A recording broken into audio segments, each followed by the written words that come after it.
Good morning. My name is Silvia Almagia. I'm Director of Software and Standards at ETSI. This is where we are today. And here I lead a team of experts driving open source initiatives in support of standardization. I'd like to start by thanking the organizers of this Women in Technology and Research session at UCNC for the invitation to share some thoughts today about gender gap in technology and actually giving me the chance to reflect a little bit about it. I have worked many years in telecom software engineering and standardization, the last 15 with ETSI. And far too often, and probably like many of you, I have been the only woman in the room. Today, we're building technologies that will shape our future. AI, connectivity, and digital infrastructures will define how we live, how we work, and how we connect for the years to come. And we need to ask ourselves this question: who's shaping that future? The gender gap in technology and research is still quite significant. And this is not only a problem of representation.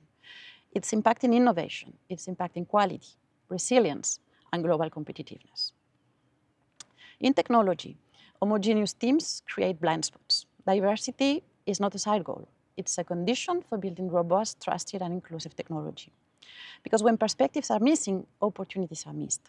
And when diversity is limited, so is our ability to build technologies that truly serve everyone. ETSI is the place where technologies are discussed, developed, and transformed into global standards. Our committees and software groups are where ideas become reality, where technologies evolve into frameworks that may impact millions of people. These communities aim to bring together all types of stakeholders: researchers, operators, vendors, academia, SMEs, and users from all over the world.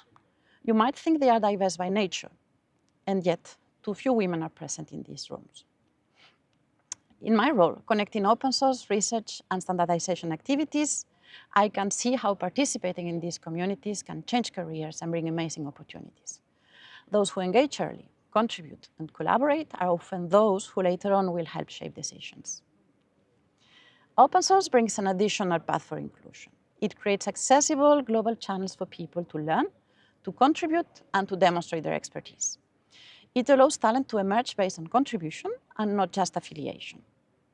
But openness alone is not enough.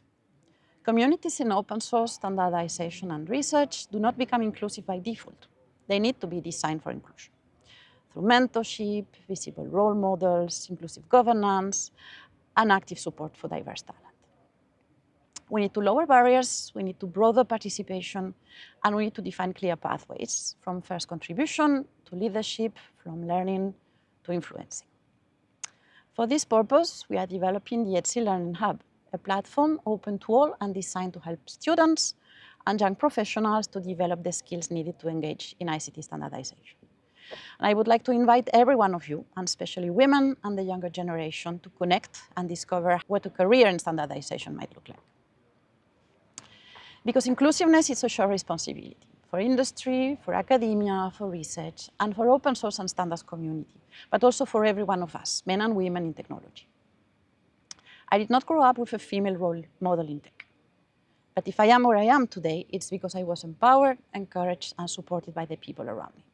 I was deeply inspired by strong women, my mom and my grandmothers, who raised and took care of their families through very turbulent times in Europe. I was encouraged by a dad who always told me I could go as far as I would decide, and by a younger brother who saw me as his role model. Later in life, I was supported by a partner who took my career as seriously as his own as we were raising our own family.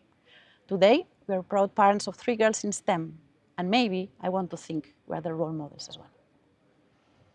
So this is my message to everyone, women and men alike. Inspire your daughters, empower young girls, but also support your partners. Because inclusion is not only built in schools, companies, and communities, it is also built at home.